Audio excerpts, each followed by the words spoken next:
in the Oman Cricket Academy. That was a blockbuster hit last year, wasn't it, Paresh, back in Nepal? Yes, it was. There's a bowling change. Shiraj Khan Sharif is the new bowler. Another one of the options with the spinners, Shiraz Khan. Beautiful bowler to watch, much more classical leg spinner than that of Naveen Raj. Yeah, Mata Dalle Dalle by Shantarani Pariyar. Felt like that was almost on repeat at the Nepal Premier League last year at points. Yes, it was.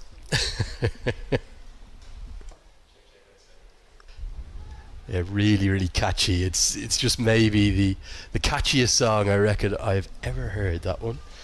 Even been known to sing along to it. No dancing, no Paresh. Definitely no dancing. Can't be doing that. Short and wide and cut away. Should get a couple here as Bertel's very quick. They might even think of a third with the misfield, but no. They will stick to two. For Nepal from this position, where exactly do you think they can drive up to, Paresh? Well, they need partnership. Not only a partnership, but they need boundaries as well to get to a respectable total. Losing the toss and put to bat.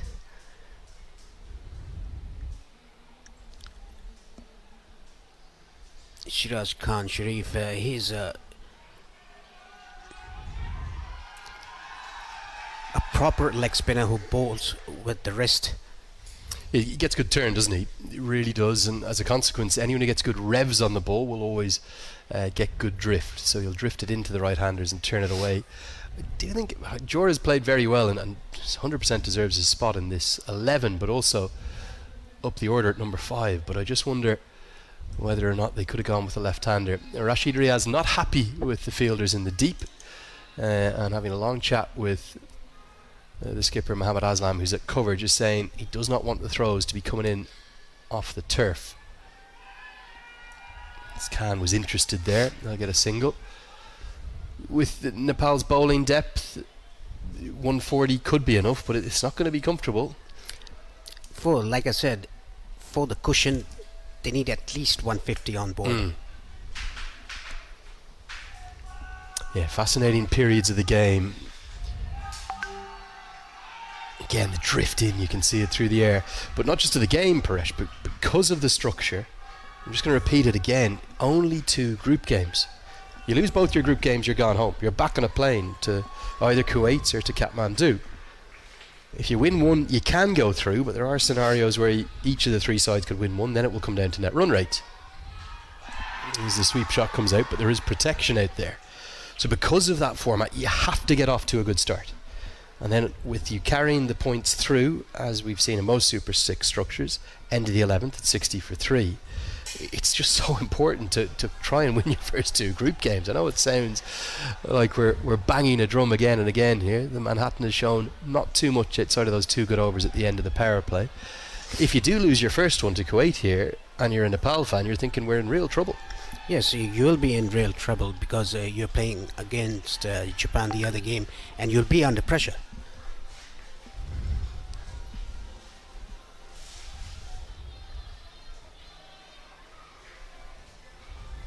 So we spoke about the skipper and his skills, fine leader. Also got a new bit of facial hair. What do you reckon on the moustache, Paresh? It looks a bit different. Looks good, doesn't it? Yeah, big fan of that. Good work from Mohammad Aslam. Not into November yet. There is the Movember charity. He starts with a real loose one. And Bertel, because he'd come down, I think if he'd stayed where he was, he could have helped that round the corner for 4. Mohammad Aslam gets away with it somewhat. A little bit like what we saw from Mujibur Rahman earlier for Qatar. Will come wide of the crease, quite round arm. Yes, it's similar action like Mujibur Rahman of Qatar. Similar action, similar point of release, side arm. As a consequence, won't get much turn. Will challenge the inside edge of the bat as much as the outside. Really round arm that time. One of the, I think it's 3 players in this Kuwait squad with Sri Lankan origin and heritage. Rajiva Sandarawan as well, and Mohammad Aslam, both having played some first-class cricket back in Sri Lanka, but he's been a fine captain for this Kuwait team. you spoke about how you quite fancy the UAE, Nepal and Oman as the three qualifiers. If there is someone to upset those three, you think it would be Kuwait? It's absolutely, because they are underdogs coming into the tournament. Like in T20, you never know what team will beat which team. Down the track, and it's going to be stumped. Brilliant from Mohammad Aslam. He's pumped up. Marvellous glove work as well to go with it from Usman Patel. And it's such a clever piece of bowling. Beaten on the inside edge. Jora's almost expected some turn, and there's no doubt now that Nepal are in real trouble. They've lost a fourth wicket, and Jora, who was so good against the West Indies, he's got to walk back. Yes, it's not a good sign to come down the track for a quick delivery like that. Beating the inside edge of the bat. A good glove work by the keeper there. Easy decision to be made by the umpire. Sandeep Zora has to depart for 5. Yeah, real trouble now. 63 for 4 Nepal, and you can just see the body. These two, they've always been two peas in a pod. They've tackled every choice in life together, except one. This is the know-it-all. His new another car is still in the garage, but luckily, he knows people. Big connections at the service center. You see, it's all about who you know. Instead of waiting... Jora, he played with fire there to a certain extent, and he got burnt. Yes, he actually did. Now comes in Dipender Singh Airi. This for me is a surprise. You've got a leg spinner and a left arm spinner bowling in tandem. Has to be Gulshan Jah for me. Instead they've gone with Irie, so two right-handers come together, and I think Kuwait will be elated with that. They'll see that as an opportunity to continue to bowl some dot balls and build some pressure. Yeah, I was expecting Gulshan Jah to come in after Sandeep Zora got out. Again, flatter through the air. Wonderful feeling of his own bowling. Mohammad Aslam, the captain, leading from the front. 3 runs and a wicket in this over. 12 gone. Nepal 63 for 4.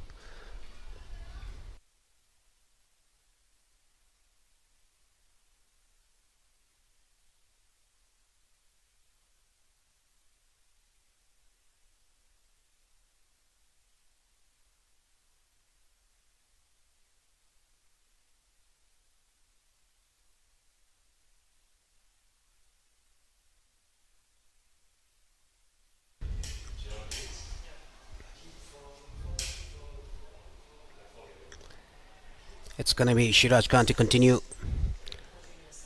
7 runs given away in his first over. This is his second, the 13th of the innings. Nepal in trouble, 63 for 4.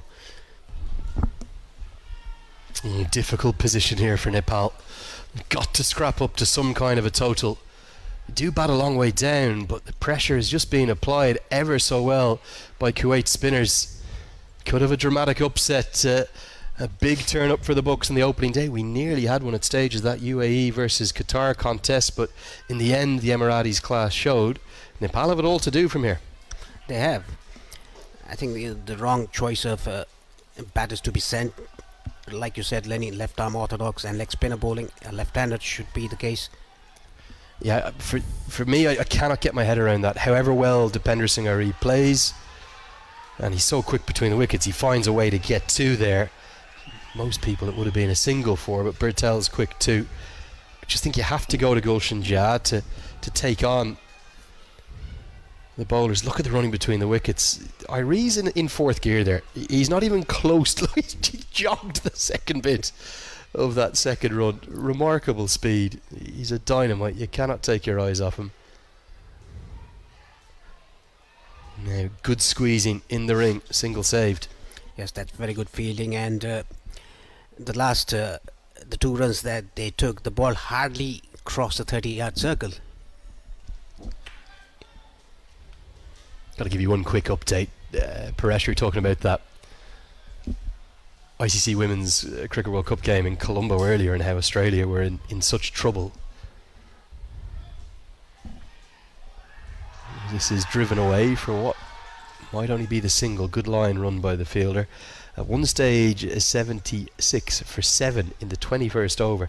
They somehow batted through the innings. Beth Mooney made 109, posted 221, and it looks like it's going to improve too much for Pakistan. So Nepal fans will be hoping that there's no upsets today, as it looks like Australia women will be more than good enough to beat Pakistan. The question will be, can Nepal beat their lower ranked opposition here? At the moment, they're looking in real trouble.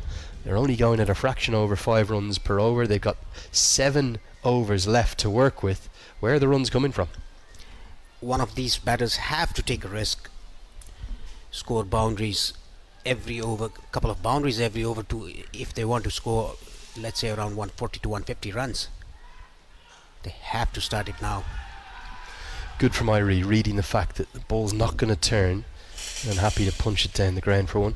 Bertel, for some reason, across the last 6 or 7 overs, has barely faced a ball. He seems like he's just not getting the strike. As a consequence, just lost his rhythm a touch in his innings. Will pick up a couple here. A good running again. Purtel just trying to stretch his calves.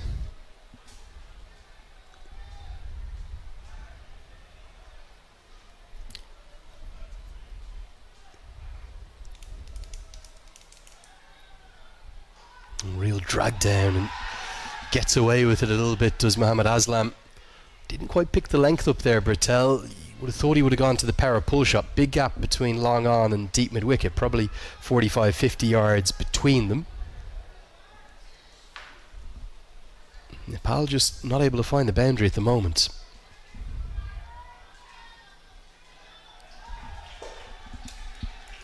Already playing down the ground, looking for the second, but it's not on.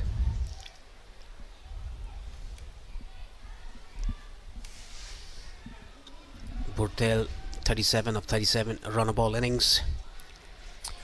Haven't hit a boundary since the first ball outside the power play, Nepal. So that's, well, best part of 8 overs now without a boundary. And however difficult and tricky the batting conditions are, you can't afford to do that in T20 cricket. They've got to take some risk here and find out a zone to target. They're rebuilding with 1s and 2s, that's fine, but need to find the rope with some regularity to go with that. No real sign of a boundary coming yet, despite 7 runs coming from the 14th over. It is 74 for 4.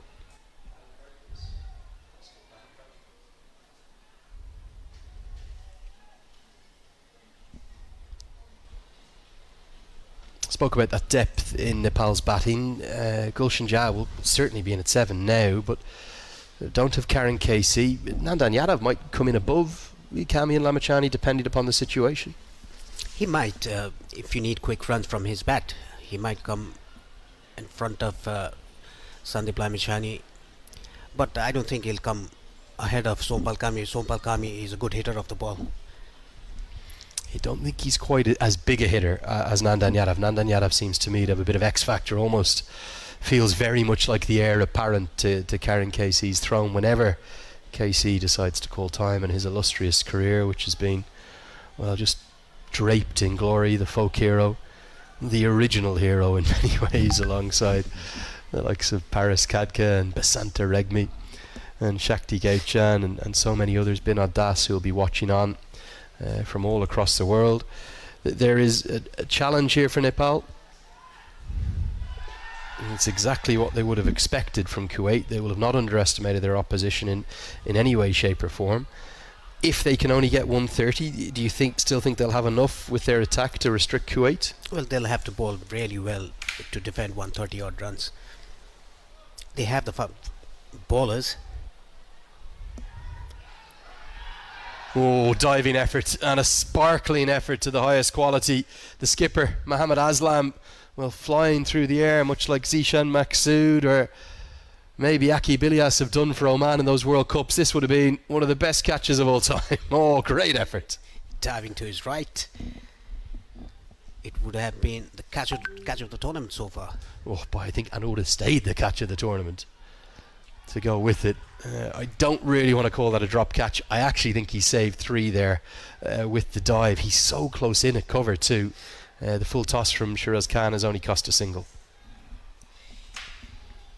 Yeah, all the bowlers have bowled pretty well here for Kuwait. The captain Mohammad Aslam rotating his bowlers quite well. Inside edge, and yeah, Bertel is, well, he's playing the anchor, but he just hasn't found any rhythm outside of the power play. There's a bit of a flourish towards the end of it, but it still remains the fact that the final boundary, or the last boundary that was hit in this innings, came off delivery 6.1, 8.5 overs ago. So a real dearth of finding the rope for Nepal. Yeah, this third and final match starting at 7 p.m. local time, Paresh, played entirely under the floodlights, so there shouldn't be a difference in the conditions for the two sides, you wouldn't think? No, I don't think there'll be any different conditions under lights. It's all about the approach and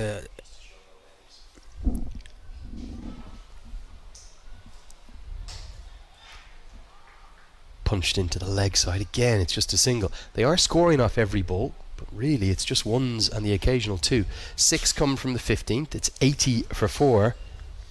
Nepal have it all to do here in the final 5.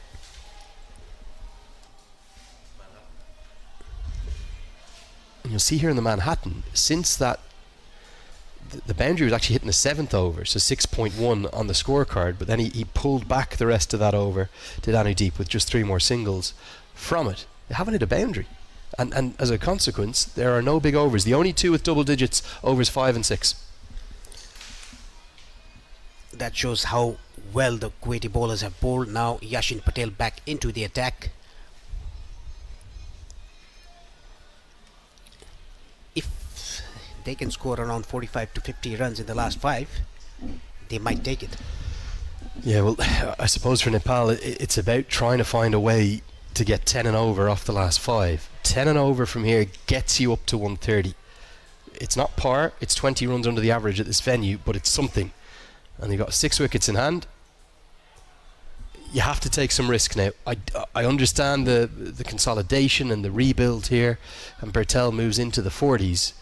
But Irie, we know his pedigree at this ground. He famously hit those 6 sixes against Qatar in the ACC Premier. They've got to have a go now, and they've got to start finding the rope. 1s and 2s aren't going to be enough in the final 5. This is excellent bowling by Yashin Patel. Just a single given away in every delivery. Like you said, Lenny, the last boundary came in the 7th over. Now it's the 16th over.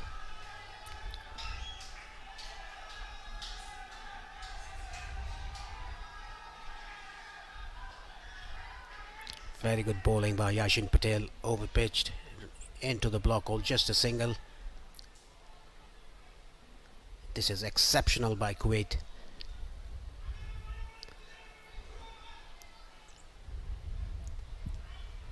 Yeah, really.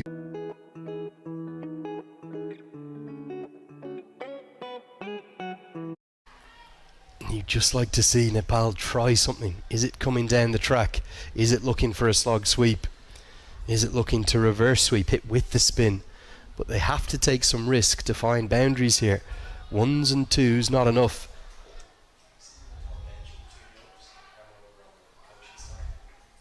Again, just a single.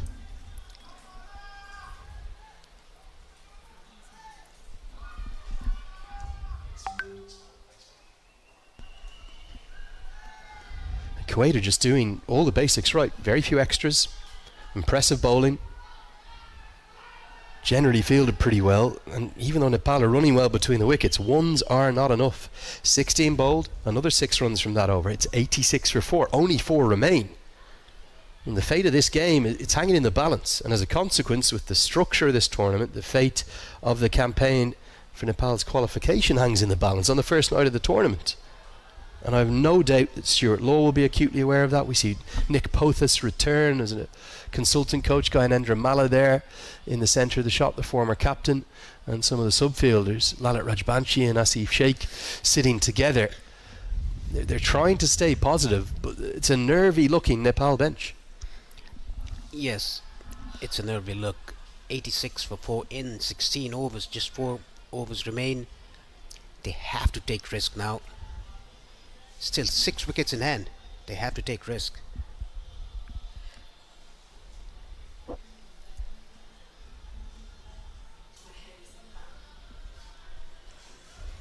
Now, Shiraz Khan is going to bowl the 17th, and I think this is going to be a warning here.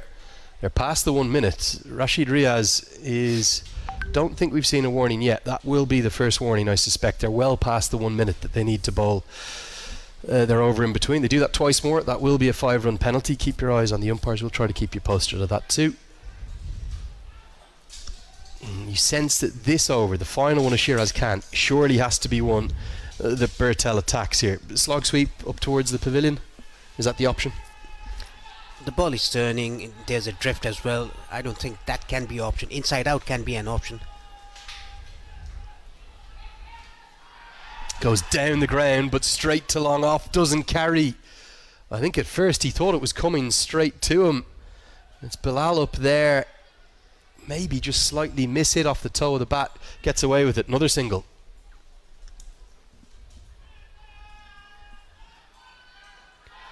And down the ground, the fast wrists of Dipendra Singh Airi at a venue he adores finally break the shackles.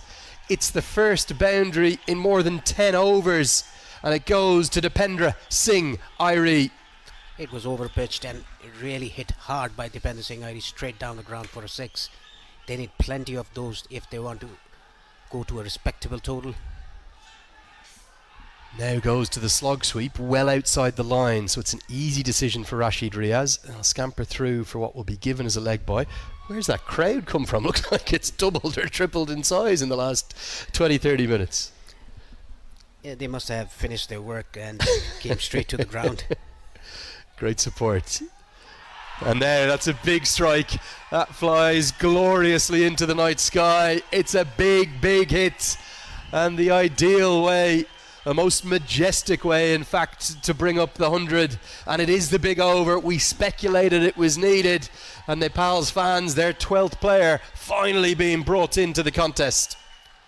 It was not that overpitched, but it went out of the ground. It's a big hit. Big, big hit from Kushal Birtel. That's up towards the car park. I hope our driver's car is okay up there. Don't want to be driving home with a smash window, Paresh, do we?